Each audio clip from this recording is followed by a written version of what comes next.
নমস্কার, ম্যাক্স ভিডিওর নতুন একটা ব্লগে আপনাদের সকলকে স্বাগত জানাই। আজ 24 জানুয়ারি শুক্রবার, এখন বাজে সকাল 10:10। এখন থেকে আমি আমার আজকের ব্লগটা শুরু করছি। অন্যান্য দিনের তুলনায় আজকে সকালে তুলতুল নিজে নিজেই অনেকটা তাড়াতাড়ি ঘুম থেকে উঠে গেছিল, এই 7:30 পৌনে 8টা নাগাদ। আসলে গতকাল রাতে বেশ ভালো গরম লাগছিল, কম্বল চাদর কোনো কিছুই বেশিক্ষণ গায়ে রাখা যাচ্ছিল না। সেজন্য সকালের দিকে তুলতুলের মতন আমারও অনেকটা তাড়াতাড়ি ঘুম ভেঙে গেছিল। যাই হোক, যেহেতু তাড়াতাড়ি ঘুম থেকে উঠে গেছিলো, ওর সকালের প্রতিদিনের যে কাজকর্মগুলো থাকে সেগুলো সব সেরে ওকে ব্রেকফাস্ট করানোর পর কিছুক্ষণ খেলাটেলা করলো, তারপরে স্কুলে যাওয়ার জন্য রেডি করে দিলাম। তো সময় মতো বাবার সাথে স্কুলে গেল। আর এদিকে আমি সকালের সমস্ত কাজকর্ম সেরে আমাদের জন্য ব্রেকফাস্ট বানিয়ে কিছুক্ষণ আগেই তুলতুলে বাবাকে ব্রেকফাস্ট দিলাম। আজকে ব্রেকফাস্টে বানিয়েছিলাম ডিম দিয়ে গোলা রুটি। আর এখন আমি যাব স্নানে। তুলতুলের বাবা গেছেন একটু বাজারে। দুদিন থেকে দুধওয়ালা দাদা একটু তাড়াতাড়ি দুধ দিয়ে যাচ্ছে। এই সবে মাত্র দুধটা দিয়ে গেল। স্নানে যাওয়ার আগে দুধটা জাল দিয়ে রেখে যাই।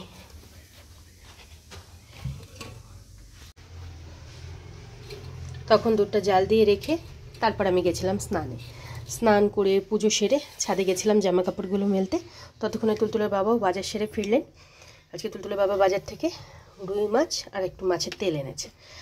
তো এখন এই রুই মাছগুলোই ভালো করে বেছে ধুয়ে যে কটা মাছ আজকে রান্না করব সে কটা মাছ রেখে বাদবাকি মাছ কন্টেনারে করে ফ্রিজে রেখে দেব। আর মাছটা বেছে ধুয়ে রাখার পরেই আমি ব্রেকফাস্ট করব, নাহলে এদিকে আবার দেরি হয়ে যাবে।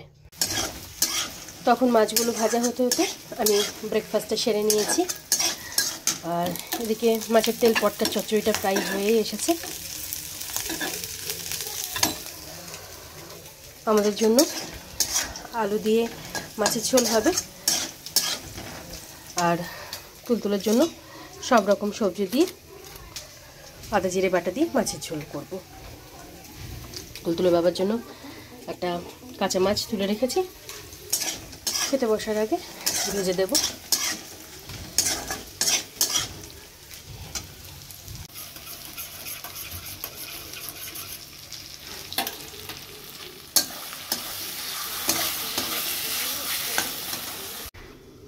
এখন বাজে 11:50। আর এদিকে মাছের তেল পটকার চচ্চড়ি, আমাদের জন্য আলু দিয়ে রুই মাছের ঝোল, তুলতুলের জন্য সব রকম সবজি দিয়ে আদা জিরে বাটা দিয়ে রুই মাছের ঝোল, এই রান্নাগুলো হয়ে গেছে। আর এখানে এখন টমেটোর চাটনিটা হচ্ছে।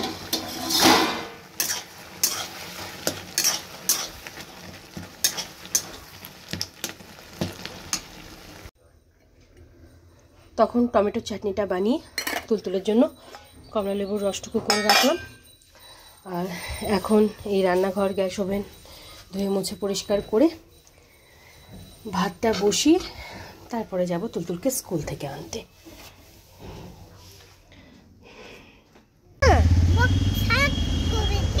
ও, গুড্ডু আঙ্কেলকে বাই বাই করেছো?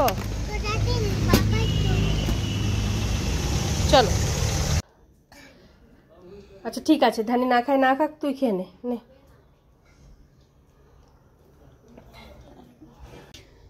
তখন গ্যাসে ভাতটা বসিয়ে দিয়ে তারপর গেছিলাম তুলতুলকে স্কুল থেকে আনতে। আর প্রতিদিনের মতন আজকে ওই 1:15 নাগাদ আমরা স্কুল থেকে ফিরলাম। ফিরে দুজনেই হাত মুখ ধুয়ে ড্রেসটা চেঞ্জ করে তুলতুলকে লেবু রসটুকু খাইয়ে তেল মালিশ করে দিয়েছি। আর এদিকে ভাতটা হয়ে গেছে। ভাতটা এবার ক্যাসারোলে ঢেলে রেখে তুলতুলকে স্নান ধান করিয়ে রেডি করে দেব।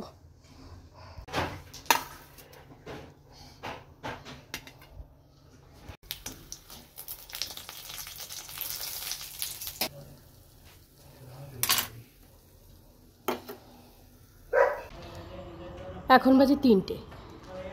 আর তখন তুলতুলকে লাঞ্চ করিয়ে ওর হাত মুখটা ভালো করে ধুয়ে মুছিয়ে বেডে নিয়ে গিয়ে শুয়ে দিয়েছিলাম। শোয়ানোর পর কিছুক্ষণ খেলা করতে করতে এই 2:30 নাগাদ তুলতুল ঘুমালো। আর ওকে লাঞ্চ করানোর এক ফাঁকে মাছ ভেজে তুলতুলের বাবা আর ধানিকে খাবারটা বেড়ে দিয়েছিলাম। তো ওদেরও দুজনের লাঞ্চ কমপ্লিট হয়ে গেছে। আর এখন আমি আমার এই সময় যে সমস্ত কাজকর্মগুলো থাকে সেগুলো সব সেরে তুলতুলের স্কুলের জামা কাপড়গুলো কেচে ধুয়ে ছাদে এসেছিলাম মেলতে। আর এবার ঘরে গিয়ে আমিও লাঞ্চ সেরে নেব। চল ধানি। তার আগে একবার উপর থেকে ঘুরে আসি। প্রায় 1-1.5 মাস হয়ে গেল ঘরের কোনো কাজকর্ম দেখতেই যেতে পারিনি, সময়ই হয়ে ওঠে না। তুলতুলের বাবা প্রতিদিন একবার করে জিজ্ঞেস করে, আর আমার উত্তর থাকে সময় পাইনি।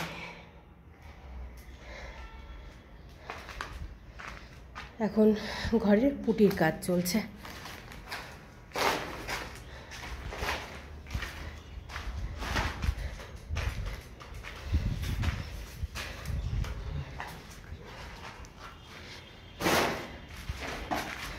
তখন ছাদে জামা কাপড়গুলো মেলে দিয়ে উপরের ঘরে গেলাম ঘরের কাজ দেখতে। এখন তো ঘরে পুটির কাজ চলছে। কিছুক্ষণ দাঁড়িয়ে পুটির কাজটা দেখে ঘরে এসে এখন আমি আমার খাবারটা বেড়ে নিয়েছি।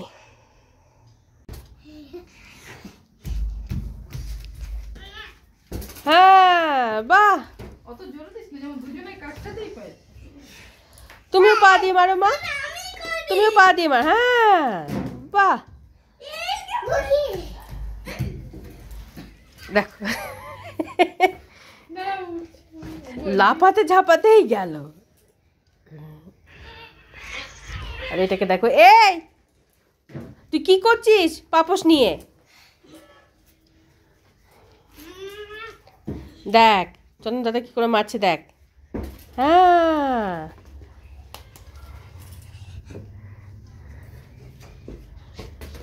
বাহ। Good evening. এখন বাজে 6:45। আর তুলতুল আজকে ওই 4:15-20 নাগাদ ঘুম থেকে উঠলো। তুলতুল ঘুম থেকে ওঠার 10-15 মিনিটের মধ্যে দিদিও কাজে আসলো। আর দিদি আজকে দিদির ছেলেকে নিয়ে এসেছিল। আর চন্দনকে দেখে তুলতুলের সে কি আনন্দ। প্রায় আধ ঘন্টা 1 ঘন্টা দুজনে মিলে খুব খেলা করলো। দিদির অন্যান্য সময় বিকেলে 15-20 মিনিটের মধ্যে কাজ হয়ে যায়। আজকে যেহেতু ওরা খেলা করছিল তো দিদিও ওয়েট করলো। হ্যাঁ বাবা, হ্যাঁ ভাইয়া ভাইয়া বাড়ি গেছে মা। হ্যাঁ পড়তে বসেছে, আবার কালকে আসবে ভাইয়া। আর এদিকে আমি বিকেলের আমার প্রতিদিনের যে কাজকর্মগুলো থাকে সেগুলোই সব সারছি। তুলতুলের জন্য দুধটা গরম করে একটু ঠান্ডা করতে দিলাম। তুলতুলের বাবার এখন মিটিং চলছে, মিটিংটা শেষ হলে তারপর ওনাকে চা করে দেব। স্কুল যাবে? কে স্কুলে যাবে মা? হ্যাঁ চলো।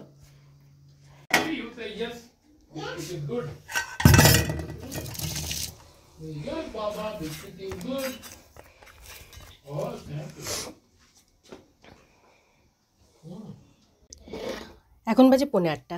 আর তখন তুলতুলকে দুধটুকু খাইয়ে আমি হাত মুখ ধুয়ে ড্রেসটা চেঞ্জ করে সন্ধে দিলাম। ততক্ষণ ওদিকে তুলতুলের বাবার মিটিংটাও শেষ হয়ে গেছিলো।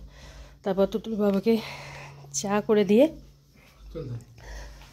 এদিকে 2-1 কাজ ছিল সেগুলো সব সেরে তুলতুল আর ধানের জন্য রুটি করব বলে আটাটা মেখে রাখলাম। আর এখন আমরা 3 জন আর তুলতুলের জেঠু এই 4 জন রেডি হয়ে গেছি। একটু বেরোবো বলতে আজকেও আমাদের একটা অনুষ্ঠান বাড়ি আছে, তো সেখানেই যাচ্ছি। আয় আয় আয়।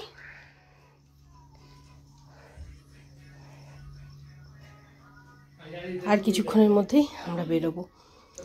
আটাটা মেখে রেখে গেলাম, বাড়িতে এসে তুলতুল আর ধানের জন্য ঝট করে রুটি বানিয়ে দেবো।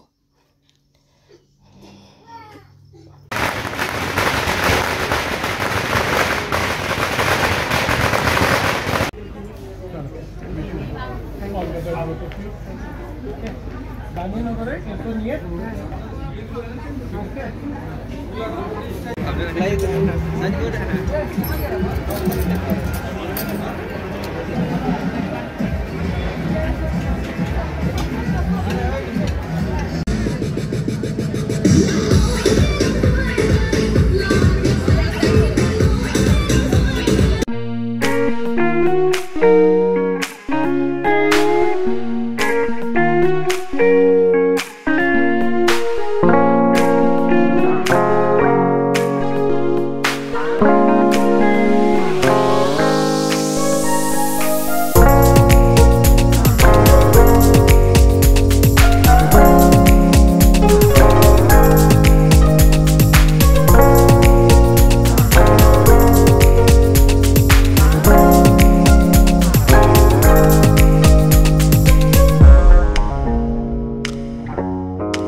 এখন বাজে 12টা 10, আর আমরা এই 5-7 মিনিট আগেই বিয়ে বাড়ি থেকে ফিরলাম।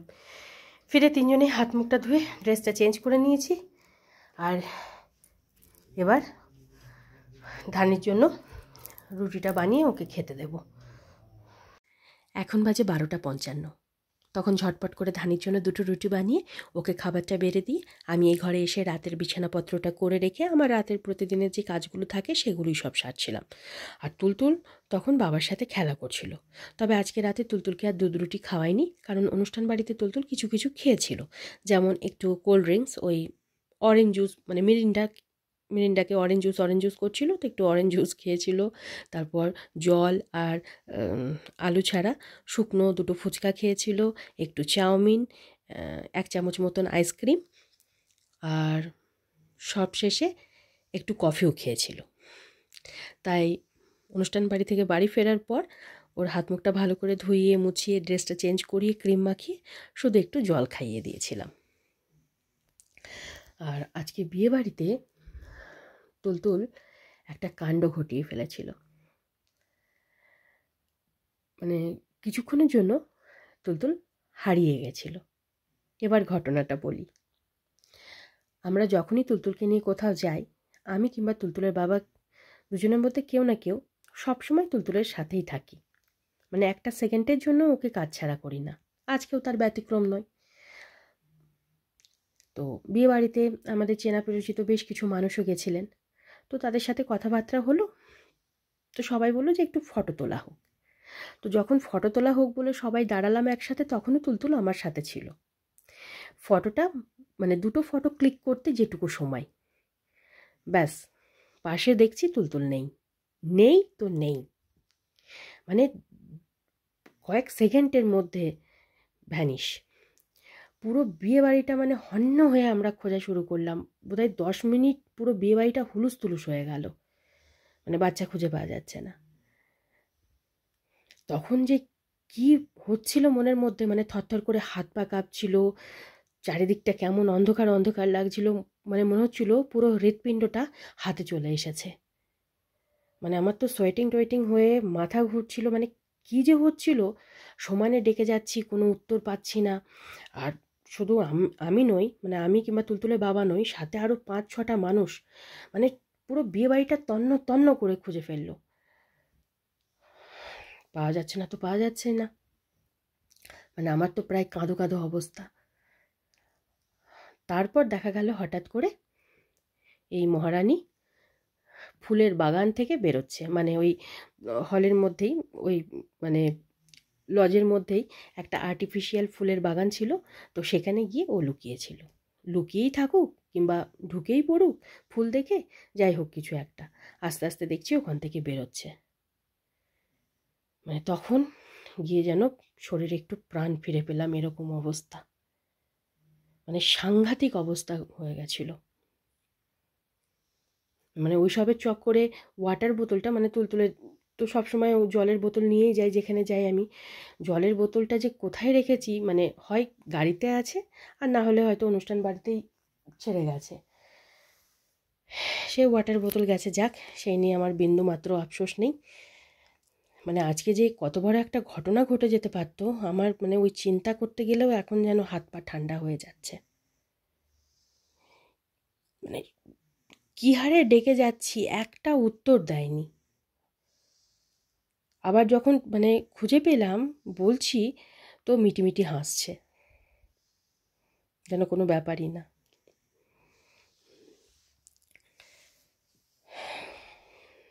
আর ওই জন্যই আমাদের আজকে বিয়েবাড়ি থেকে ফিরতে অনেকটা দেরি হয়ে গেল, প্রায় 12টা মতন বেজে গেছিল।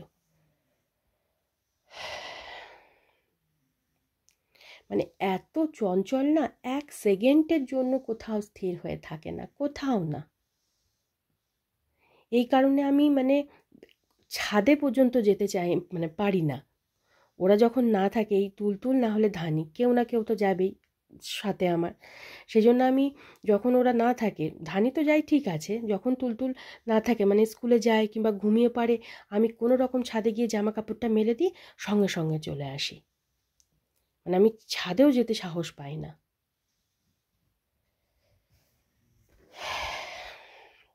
এত চোখে চোখে রাখার পরেও মানে আজকে যা সাংঘাতিক পরিস্থিতি হয়ে গেছিলো, আমি তো এখন মুখে বলছি, মানে তখন মনে হচ্ছিল মানে বলে বোঝানোর মতো নয় ওই পরিস্থিতিটা। সকলের চোখ মুখ মানে দেখার মতন হয়ে গেছিলো, মানে পুরো বিয়ে বাড়িটা মানে কয়েক সেকেন্ডের জন্য মানে থমকে গেছিলো এরকম।